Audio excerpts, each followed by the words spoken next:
दोस्तों, स्वागत है आपका हमारे चैनल में। अगर अब तक आपने इस चैनल को सब्सक्राइब नहीं किया तो प्लीज़ सब्सक्राइब कर लीजिए। आज की कहानी है भंवर। रात्रि की नीरवता बढ़ती ही जा रही थी। घर के सब लोग गहरी निद्रा में लीन थे, किंतु मेरी आंखों से नींद कोसों दूर थी। मैं अब तक जाग रही थी। पिछले दिन से लेकर आज शाम तक की घटनाएं एक चलचित्र सिनेमा की तरह आंखों के आगे तैर रही थी। कल ऑफिस से वापस लौटते हुए आर्यन ने कार मेरे घर से कुछ ही दूरी पर रोकी थी। मैंने छलछलाई आंखों से उसे देखा, फिर भावुक होकर उससे लिपट गई। कुछ क्षण हम केवल एक दूसरे के जज्बातों की उष्णता को आत्मसात करते रहे। फिर आर्यन से अलग होते ही मैं रूंधे कंठ से अचानक बोल पड़ी। क्या सोचा था और क्या हो गया आर्यन? चिंता मत करो, सब बिल्कुल ठीक हो जाएगा। तुम कहो तो मैं अंकल आंटी से बात करने के लिए मम्मी पापा को देहरादून से बुला लूँ? वे ही उन्हीं से बात कर लेंगे। नहीं आर्यन, हमें कुछ देर और प्रतीक्षा करनी होगी। प्लीज़ मेरे लिए। अभी पापा की तबीयत पूरी तरह से ठीक नहीं है, इसलिए मैं ये रिस्क नहीं ले सकती। जैसी आज्ञा हुजूर की, किंतु अब तन्हाई की रातें झेलना मेरे लिए बहुत ज़्यादा कठिन है। शर्म से मेरे गाल आरक्त हो गए। आर्यन ने ज्यों ही मेरे तरफ बढ़कर मुझे चूमने का प्रयास किया, हंसते हुए मैंने उसे पीछे ढकेल दिया और झट से कार से बाहर उतर गई। आर्यन ने एक ठंडी सांस ली और आगे बढ़ गया। कार को आगे बढ़ा दिया। घर पहुंचकर मैं सीधे पापा के कमरे में गई। उन्हें सोता हुआ देखकर मैं अपने कमरे में आ गई। तभी मम्मी चाय लेकर आ गई। आज काफ़ी देर हो गई आने में तुम्हें बेटा? हाँ मम्मी, ऑफिस में ज़रा ज़्यादा काम था, इसलिए आने में लेट हो गई।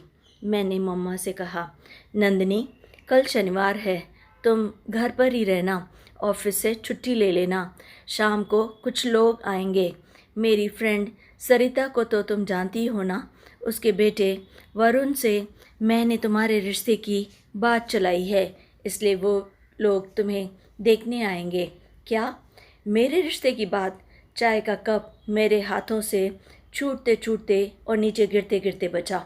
बहुत पैसे वाले लोग हैं, शहर में इतना बड़ा बिजनेस है, उस पर वरुण उनका इकलौता बेटा है।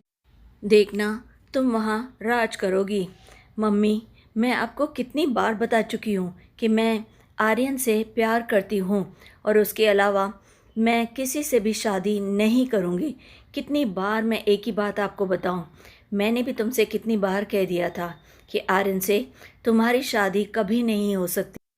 तुम्हारे पापा कभी भी किसी दूसरे धर्म के लड़के से, यानी विजातीय लड़के से तुम्हारा रिश्ता कभी नहीं करेंगे। वे पहले ही काफ़ी बीमार हैं।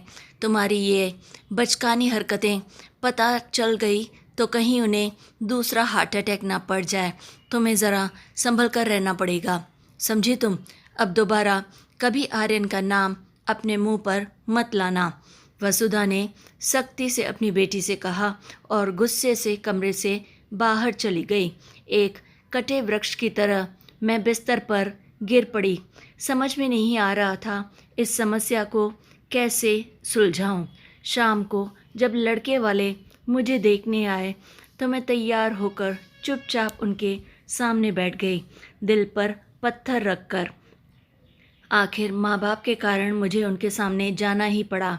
चाय नाश्ते के पश्चात वरुण ने मुझसे अकेले में बात करने की अपनी इच्छा व्यक्त की। लॉन में एकटक मुझे निहारते हुए वह अचानक से बोला, आपको देखते ही मुझे लगा था शायद मैंने भी आपको पहले कहीं देखा है। अच्छा, अब याद आ गया। 15 जनवरी को आप 3-4 जनों के साथ मैंने आपको देखा था। 15 जनवरी का जिक्र आते ही मेरा दिल जैसे ज़ोर ज़ोर से धड़कने लगा। माथे पर पसीने की बूंदें अचानक से उभर आई। उस दिन मैं अपनी फ्रेंड जया, आर्यन और उसके दोस्त अंकित के साथ ही हम चारों एक साथ घूमने गए थे। उसी दिन हम कुछ फ्रेंड्स ऑफिस से लंच के लिए बाहर गए थे।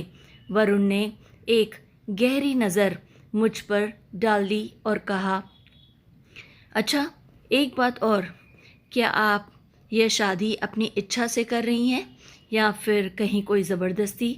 मेरा दिल धक से रह गया। क्या मतलब? क्या कहना चाहते हैं आप? नहीं, मेरा मतलब है घर वालों का कोई प्रेशर तो नहीं है ना आप पर? जी चाहा सब सच सच बता दूं, चीख चीख कर कहूँ, हाँ प्रेशर है। तब फिर इच्छा हुई वरुण को सब कुछ बता दूं। फिर ख्याल आया कि कहीं बात मम्मी पापा के कानों तक पहुंच गई, तब वह उनसे क्या कहेगी। और वैसे भी पापा की तबीयत अब तक ठीक नहीं है। घर वालों की इज्जत के बोझ तले मेरी आवाज़ अपने मन में ही घुटकर रह गई। आप यह सब क्यों पूछ रहे हैं? मैंने उससे धीरे से पूछा। नहीं, आपका यह उदास चेहरा हुआ मुख देखकर मुझे एहसास हुआ कि कहीं आपकी मर्ज़ी के बगैर तो ये शादी नहीं हो रही, या फिर आपके पेरेंट्स आप पर प्रेशर डाल रहे हों। नहीं, ऐसी कोई बात नहीं। मैंने इनकार में सिर हिलाया। थोड़ी देर बाद वरुण और उसके घर वाले नाश्ता पानी कर कर चले गए और जाते जाते कह गए कि नंदिनी उन्हें पसंद है। अब एक नई समस्या मेरे आगे पैदा हो गई थी। अब इनका क्या किया जाए? अगली सुबह ऑफिस पहुंचते ही मैं आर्यन को कैंटीन ले गई और सब कुछ बताकर उससे कहा, आर्यन, अब प्रतीक्षा नहीं की जा सकती है। तुम जल्दी से जल्दी अपने मम्मी पापा को दिल्ली बुला लो, वे ही शायद कोई हल निकाल सकते हैं। आर्यन मुझे सांत्वना देते हुए बोला, परेशान मत हो नंदिनी, मेरे घर वाले हमारी शादी के लिए बिल्कुल तैयार हैं। मैं तो कब से कह रहा था कि उन्हें यहाँ बुला दूँ ताकि वे तुम्हारे मम्मी पापा से बात करें। मैं आज ही उन्हें फ़ोन पर सारी बात बता दूँगा। दिन भर मेरा मूड ऑफ ही रहा, इसलिए ऑफिस से जल्दी निकलकर हम दोनों मूवी देखने चले गए। शाम को मैं घर लौटी। डिनर कर अपने कमरे में पहुंची ही थी कि मेरे मोबाइल की घंटी अचानक से बज उठी। किसी अनजान नंबर से फ़ोन था। हेलो स्वीटहार्ट, कैसी हो? एक अजनबी आवाज़ सुनाई पड़ी। कौन बोल रहा है? मैं अचानक से चौंकी। तुम मुझे नहीं जानती नंदिनी, पर मैं तुम्हें बिल्कुल अच्छी तरह से जानता हूँ। मदन राजपूत की बेटी हो ना तुम? देखो, तुम जो कोई भी हो, मुझे परेशान मत करो, अन्यथा पुलिस में कंप्लेन कर दूंगी। जो भी बात है साफ साफ कहो। दूसरी ओर से हल्की हंसी का स्वर उभरा। फिर वह बोला, भूल तुम्हारी नहीं है।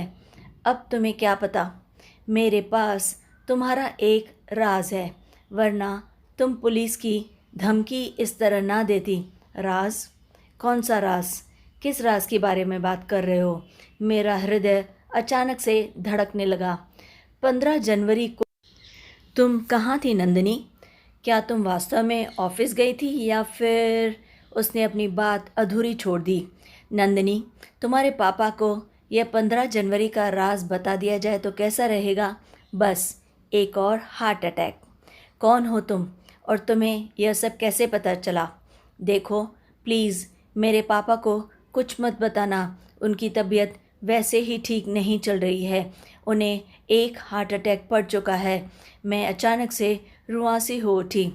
तुम कहती हो तो नहीं बताऊंगा, किंतु राज को राज रखने की कीमत होती है मैडम, और इस राज की कीमत है केवल 50,000 रुपये। जैसे अनगिनत बिजलियां एक साथ टूटकर गिर पड़ी हों मेरे ऊपर। ब्लैकमेलर के शब्द एक हथौड़े की तरह मेरे ऊपर और मेरे दिलो दिमाग में बज रहे थे। 50,000 रुपये, यह तो बहुत ज़्यादा है, कुछ कम? मेरी बात बीच में ही काटकर वह फिर से बोला, कल शाम ठीक 6 बजे रुपए लेकर ऑर्बिट मॉल के टॉप फ्लोर पर आ जाना। मैं तुम्हें वहीं पर मिलूँगा। इसके साथ ही उसने ज़ोर देकर यह भी हिदायत दे डाली कि मैं किसी को भी साथ लाने की जुर्रत या गलती ना करूं, या फिर पुलिस को इन्फॉर्म किया तो वह राज। दूसरी ओर से उसने बड़े ही कुटिलता से और जल्दी से फ़ोन काट दिया था। कितनी देर तक मैं जड़वत वहीं बैठी रही। यह कैसी मुसीबत में फंस गई थी। क्या करूं, कुछ समझ में नहीं आ रहा था मुझे।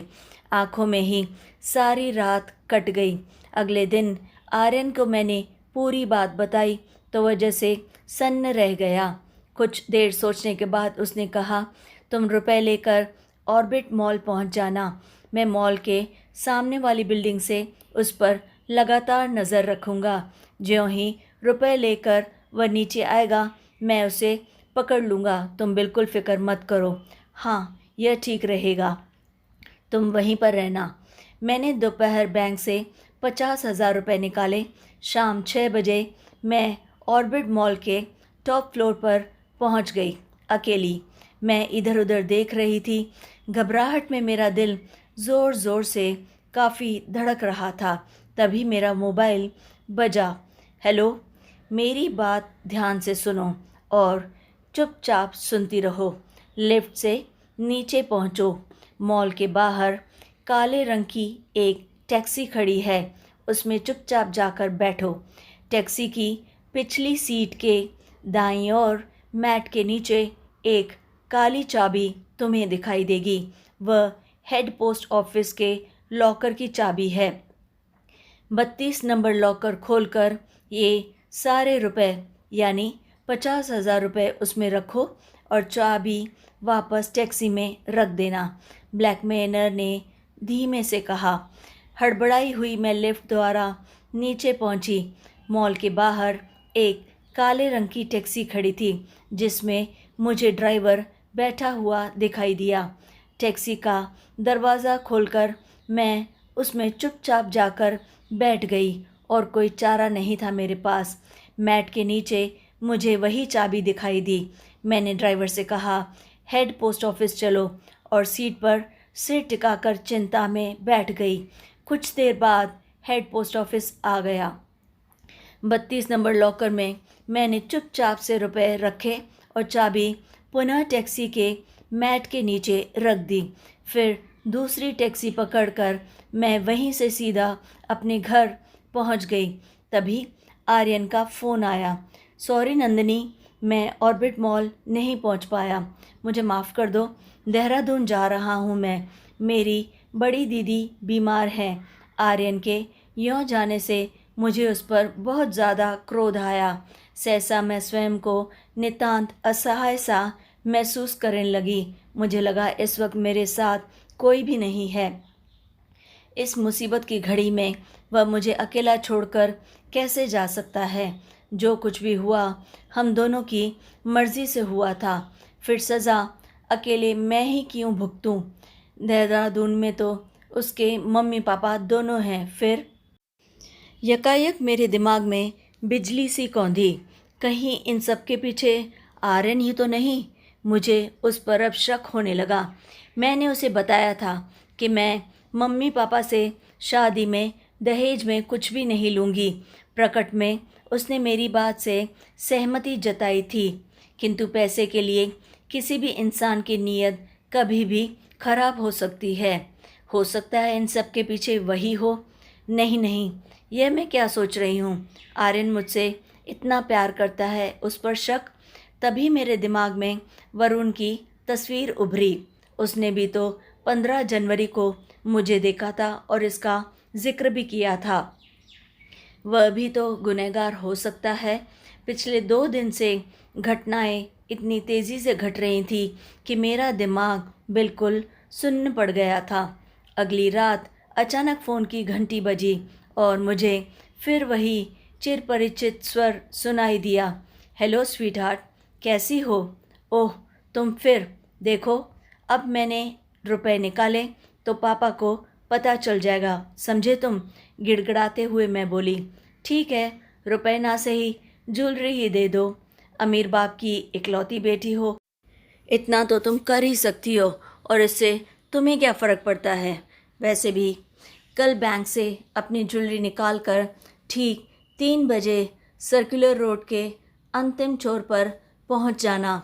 वहां बाएं हाथ पर कूड़े का एक ड्रम रखा है, बस उसमें ज्वेलरी बॉक्स रख देना, किसी को पता नहीं चलेगा। और हाँ, तुमने अगर पुलिस को साथ लाने की गलती की तो। उसने फ़ोन काट दिया। मैं वही जड़ होकर बैठ गई। बिस्तर पर गिरकर मैं फूट फूट कर रो पड़ी। मैं सोच भी नहीं सकती थी कि एक भूल की मुझे इतनी बड़ी सज़ा मिलेगी। एक ऐसे भंवर में मैं बुरी तरह फंस चुकी थी जिसकी कोई लहर किनारे की ओर नहीं जाती थी। रोते रोते जब मैं थक गई तो मन में विचार आने लगे। ब्लैकमेलिंग का तो कोई अंत ही नहीं है। पापा को नहीं तो साहस करके कम से कम मम्मी को अपना राज बता ही देना चाहिए। यह ठीक रहेगा, तभी इस सब से मुझे निजात मिलेगी। तभी मेरे मोबाइल की घंटी फिर से बज उठी। अगले दिन मैंने ब्लैकमेलर के कहे अनुसार बैंक के लॉकर से ज्वेलरी बॉक्स निकालकर सर्कुलर रोड पर रखे हुए कूड़ेदान के ड्रम में चुपचाप उसी समय जाकर रख दिया। शाम को मैंने गोल्डन एवेन्यू कॉलोनी पहुंचकर एक फ्लैट की डोरबेल बजाई। चंद मिनटों में ही दरवाज़ा खुला। सामने अंकित खड़ा था। अरे नंदिनी, तुम अचानक कैसे? तभी अचानक पीछे से आर्यन और पुलिस इंस्पेक्टर राजेश निकल आए। यू आर अंडर अरेस्ट अंकित। यह सब इतना जल्दी हुआ कि उसे संभलने का मौका ही नहीं मिला। परंतु किस लिए? आखिर मेरा कसूर क्या है? अंकित ज़ोर ज़ोर से चिल्लाने लगा। नंदिनी को ब्लैकमेल करके उससे 50,000 रुपये और ज्वेलरी ऐंठने के जुर्म में। इंस्पेक्टर कड़क कर बोले और चिल्लाने लगे। अब चुपचाप रुपए और ज्वेलरी निकाल, वरना हमारा डंडा भी चल जाएगा। आपके पास क्या सबूत है इंस्पेक्टर साहब कि नंदिनी की ज्वेलरी मेरे पास है? आप ऐसा कैसे कह सकते हैं? अंकित बड़ी ही ढिठाई से बोला। इंस्पेक्टर राजेश अब बोले, हर अपराधी स्वयं को हमेशा ज़्यादा चालाक समझता है, पर बेटा हम भी किसी से कम नहीं हैं। पुलिस कभी भी कम नहीं होती और कानून की आंखों में धूल झोंकना आसान नहीं है।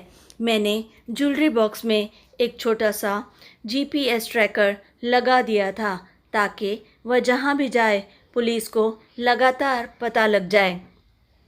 यह सुनते ही अंकित का चेहरा अचानक से सफ़ेद पड़ गया। राजेश की एक ही घुड़की में उसने रुपए और ज्वेलरी बॉक्स निकालकर सामने रख दिए। तुम उस दिन हमारे साथ थे, इसलिए हमारा राज अच्छे से जानते थे। मैं कभी सोच भी नहीं सकता था कि तुम ही हमारे साथ ऐसा छल करोगे। आर्यन के दिल की पीड़ा उसके चेहरे से साफ साफ नज़र आ रही थी। वह काफ़ी दुखी हो गया था। अच्छा, तो जनाब के पास जॉब नहीं है, इसलिए ब्लैकमेलिंग से पैसे कमाए जा रहे हैं। बरखुदार खूब नाम रोशन करोगे अपने माँ बाप का। अंकित का चेहरा अब शर्म से झुक गया था। इंस्पेक्टर राजेश अंकित को अब हवालात ले गए। वही उसकी सही जगह थी। रात में जिस क्षण मैंने मम्मी को बताने का फ़ैसला किया था, उसी क्षण आर्यन का फ़ोन आया था और उसने ही मुझे यह सब करने की सलाह दी थी। इंस्पेक्टर राजेश उसके दोस्त के फादर थे। उन्होंने आर्यन को पूरी तरह से आश्वासन दिया था कि वह ब्लैकमेलर को तो पकड़ ही लेंगे, साथ ही यह बात मीडिया में भी नहीं आने देंगे। नियति के एक चमत्कार से मेरी भंवर में डूबती हुई कश्ती साहिल पर आ लगी थी। मेरा कम से कम ब्लैकमेलिंग का टेंशन तो दूर हो गया। फिर उसी दिन शाम को आर्यन अपने पेरेंट्स के साथ मम्मी पापा से मिलने घर आ गया। आर्यन को देखते ही मम्मी की भाव भंगिमा कठोर हो गई। उसने उनका अभिवादन किया और अपना परिचय देते हुए बोला, अंकल, मैं आर्यन हूँ और ये मेरे पेरेंट्स हैं। ये आज ही देहरादून से यहाँ आए हैं और ये खास आप दोनों से मिलने आए हैं। हमसे मिलने? उसके पापा ज़रा हैरान हुए। मम्मी पापा के चेहरे पर असमंजस के भाव थे। आपकी तबीयत अब कैसी है? आर्यन के पापा ने शालीनतापूर्वक बात शुरू की। पहले से काफ़ी बेहतर हूँ, शुक्रिया। वैसे आप सब यहाँ? दरअसल आर्यन और नंदिनी एक ही कंपनी में साथ साथ जॉब करते हैं और एक दूसरे को बहुत ज़्यादा पसंद भी करते हैं, किंतु हमने अपनी बेटी का रिश्ता अपनी कास्ट में ही तय कर दिया है। वसुधा जी के स्वर की तल्लख ही किसी से छिपी ना रह सकी। वे यही चाहती थी जो उसके पापा चाहते थे। मदन जी ने नाराज़गी से उन्हें देखा। आर्यन के पापा बोले, जी यह बात भी हमें पता है, फिर भी हम आपसे बात करने आए हैं क्योंकि ये दोनों बच्चों की ज़िंदगी भर का सवाल है और आर्यन और नंदिनी ने अपनी किस्मत का फ़ैसला स्वयं कर लिया है। इन दोनों ने 15 जनवरी को कोर्ट मैरिज कर ली है, इसलिए हमने सोचा कि हम आपको खुद ही आकर ये बता दें। क्या कहा? Court marriage? मदन और वसुधा शॉक्ड रह गए। उन्होंने गुस्से से मेरी ओर देखा। मेरा चेहरा मलिन हो गया। ऐसा कदम उठाने से पहले क्या तुम्हें हमसे बात नहीं करनी चाहिए थी? पापा, मैंने मम्मी को कई बार कहा कि मैं शादी केवल आर्यन से ही करूँगी, लेकिन वो सुनने को तैयार ही नहीं थी। आर्यन मम्मी से मिलने भी आया, किंतु विजातीय होने के कारण मम्मी ने शादी से पहले से ही इनकार कर दिया। इसलिए हमने सोचा कि पहले कोर्ट मैरिज करके आपको बाद में बता देंगे, किंतु अगले ही दिन आपको हार्ट अटैक पड़ गया और मैं आपसे कुछ भी नहीं कह पाई थी। इस स्थिति में मैं आपको सारी बातें कैसे बताती पापा? मुझे क्षमा कर दीजिए पापा, आपसे यह बात छिपाकर मैंने भी बहुत मानसिक द्वंद्व झेला है। कहते कहते मैं बुरी तरह रो पड़ी। ब्लैकमेलिंग की बात मैंने और आर्यन ने उन्हें नहीं बताई, अन्यथा उनके दिल को गहरा आघात पहुंचता। बच्चों को क्षमा कर दीजिए मदन जी, आखिर ये हमारे ही बच्चे हैं और वैसे भी गलतियां तो बच्चे ही करते हैं। यह हमारी भी आपसे विनती है, आप उन्हें माफ़ कर दीजिए। आर्यन के पापा बोले। पापा कुछ क्षण खामोश रहे, फिर स्नेह से मेरे सिर पर हाथ रखा और मम्मी से बोले, भूल तुम्हारी भी है वसुधा, तुमने मुझे नंदिनी के मन की बात कभी नहीं बताई। तुमने यह कैसे समझ लिया कि मैं दूसरे धर्म के लड़के से अपनी बेटी का रिश्ता कभी नहीं करूँगा? लड़के लड़की के गुण देखने चाहिए, कास्ट से कुछ मिलता है क्या भला? हम पढ़े लिखे लोग ही इस तरह की रूढ़िवादी सोच से बाहर नहीं निकलेंगे तो समाज में फैली हुई ये कुरीतियाँ कैसे दूर होंगी? तुम ही बताओ मुझे भला। आज के इस दौर में बड़ों को भी बच्चों के दृष्टिकोण को समझना पड़ेगा और इसके लिए हमें बड़ा हृदय रखना होगा। अब मम्मी के चेहरे पर भी पश्चाताप के भाव साफ दिखाई दे रहे थे। अब आपका क्या इरादा है? आर्यन के पापा ने हमसे पूछा। इरादा नेक है, बिल्कुल आपकी तरह। आपका बेटा हमारा दामाद तो बन ही चुका है। अपनी बेटी को अब धूमधाम से हम यहीं से विदा करने की तैयारियां करनी है। और क्या? पापा की बात पर सबके साथ मम्मी भी अब मुस्करा दी और मिठाई लेने अंदर किचन में चली गई। मेरे और आर्यन के दिल में खुशी के सैकड़ों दीप एक साथ जल उठे। आखिर हमारे दिल की मुराद जो पूरी होने वाली थी। तो दोस्तों, कैसी लगी आपको आज की कहानी? अगर अच्छी लगे तो लाइक और शेयर ज़रूर करें और हाँ, कमेंट्स में अपनी राय ज़रूर बताएं और फिर चैनल को याद से सब्सक्राइब कर लीजिए। तब फिर लाइक, शेयर एंड सब्सक्राइब।